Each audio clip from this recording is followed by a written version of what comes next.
Exposing the New World Order, you're listening to the Hagmann and Hagmann Report on the Global Star Radio Network. Stand by. Doug and Joe will be back shortly.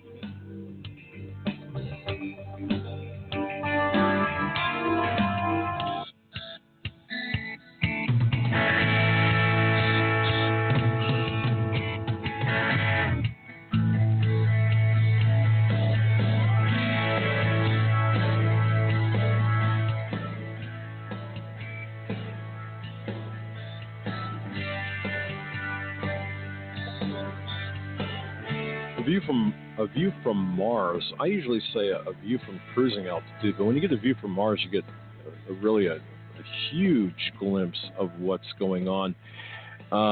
You might be asking, well, what does this have to do with? Oh, I don't know, the current presidential elections, the current political landscape. What does this have to do with anything? Well, past is prologue, isn't it?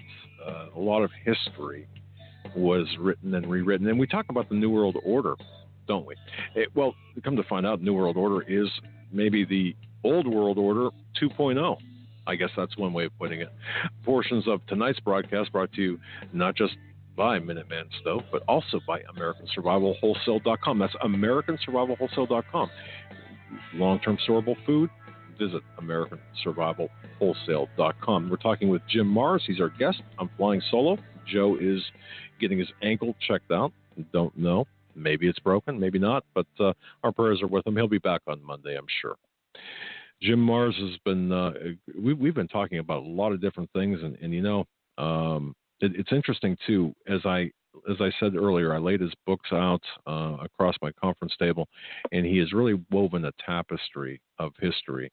The investigative reporter in him really has set a lot of, documented a lot of our history, and it's amazing. What we think is history, no. Revised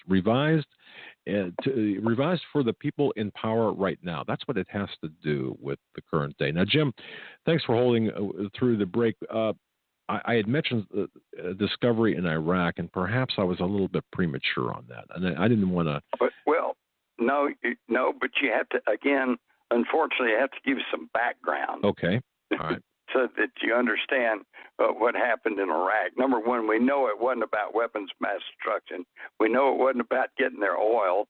It wasn't about bringing freedom and democracy. Yeah. So what was the deal behind our precipitous invasion of Iraq? Let's go back and back to when I mentioned about the ancient Sumerian tablets that tell us in the far distant prehistory that these Anunnaki came and landed on the earth and created this great civilization in Sumer.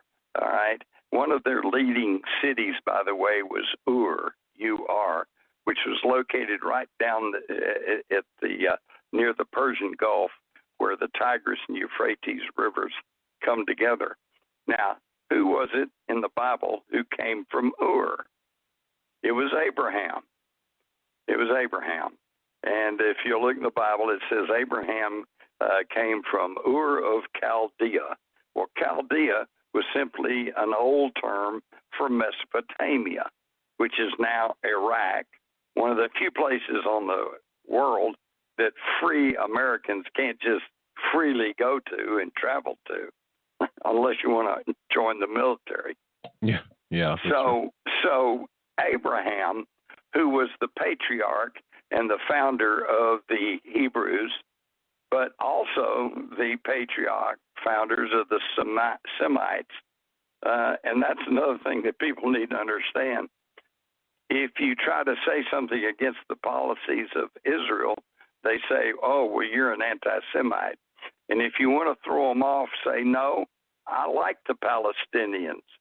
And that'll throw them off because the Palestinians are Semites. And they trace their heritage back to Abraham. So Abraham was not a Jew. He was not a Hebrew.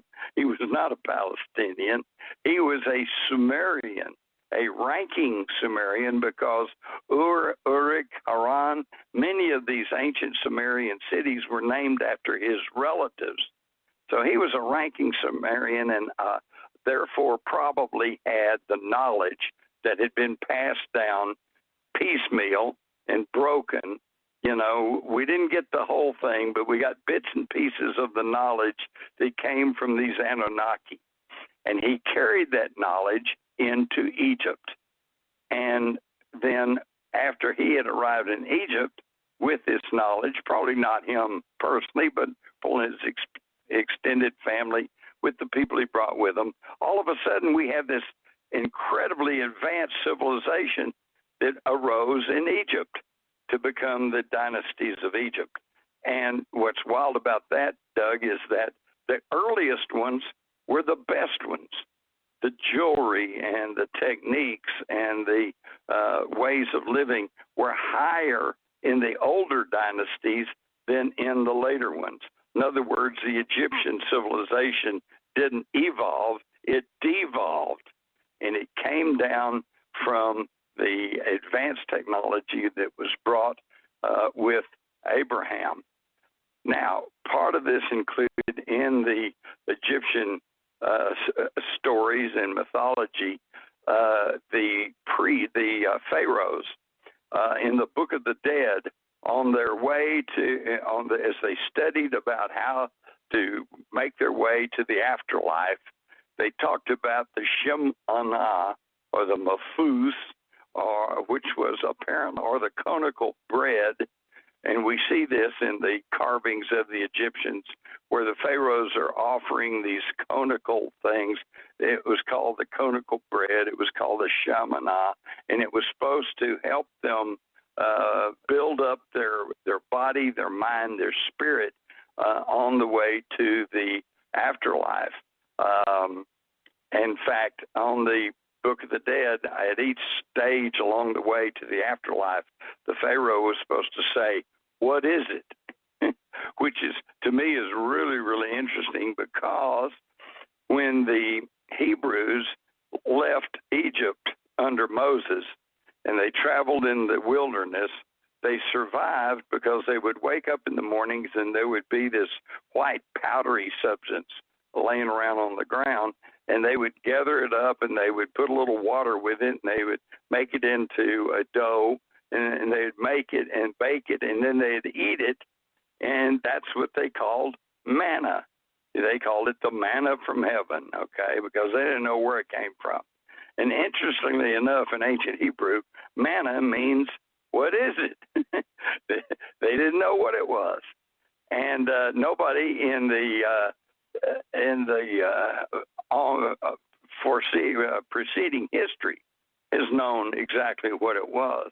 But now I think we have a hint, because back in the 80s, a farmer out in Arizona discovered single atom elements that are found in gold, silver, copper, cobalt, nickel, along with a lot of the more exotic metals such as platinum, palladium, rhodium. And in fact, they are found in our bodies and in our food and in our water.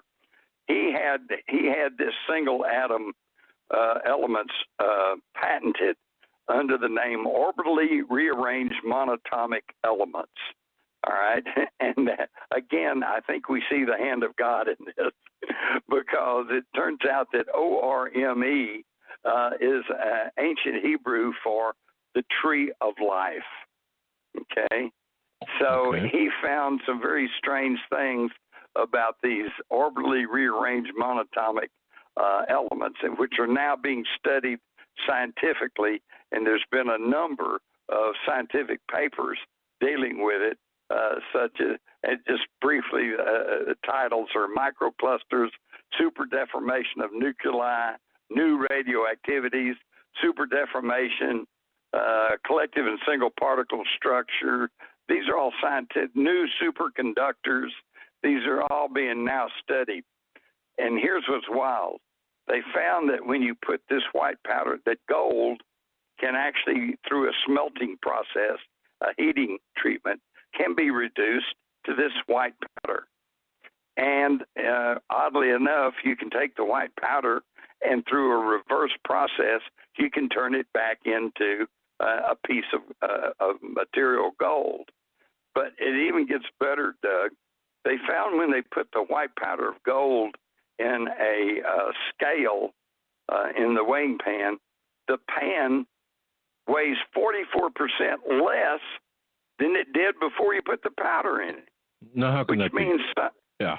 That means somehow this powder has anti-gravitic properties.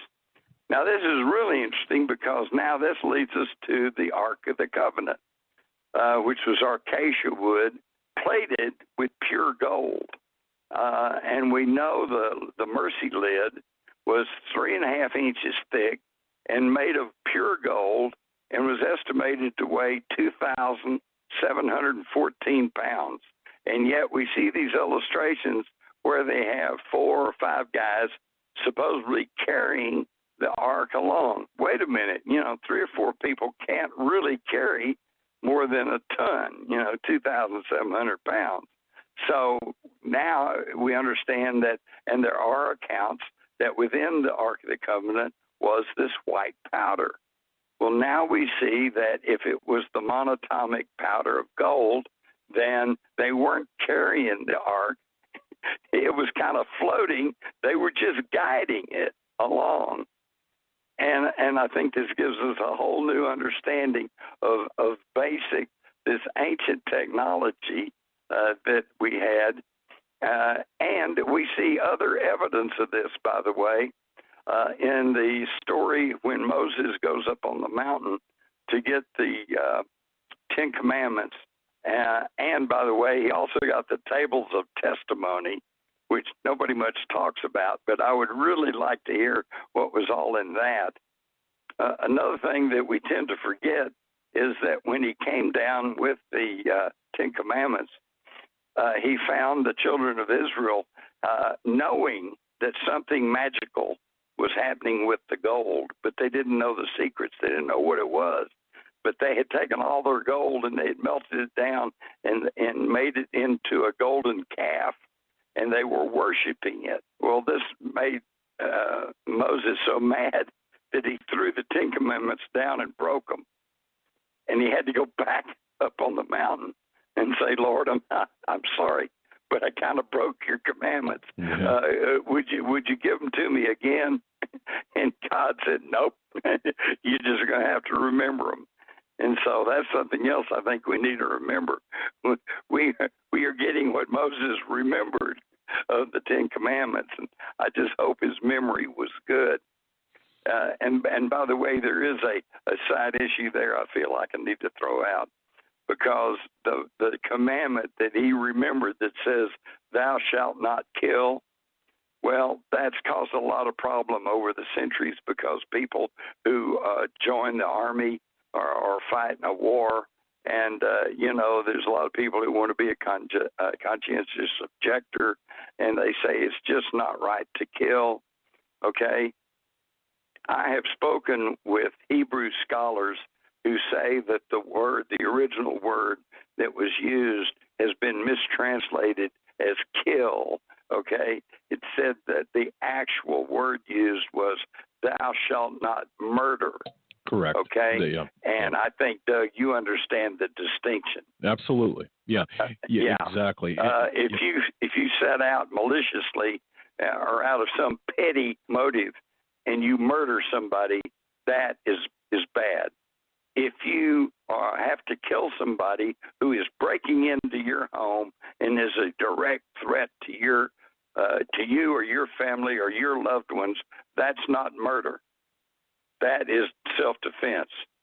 And in fact, as you well know in the New Testament, when the disciples came to Jesus and said, hey, the Roman authorities are after us, should we defend ourselves? What did he say? He said, have you got a sword? If you don't have a sword, go buy a sword. That's right. So I think Jesus shows us that self-defense and killing in a righteous cause is defensible. Jim, I just want to say one thing in defense of that. Not that it needs defending. Thou shalt not murder. And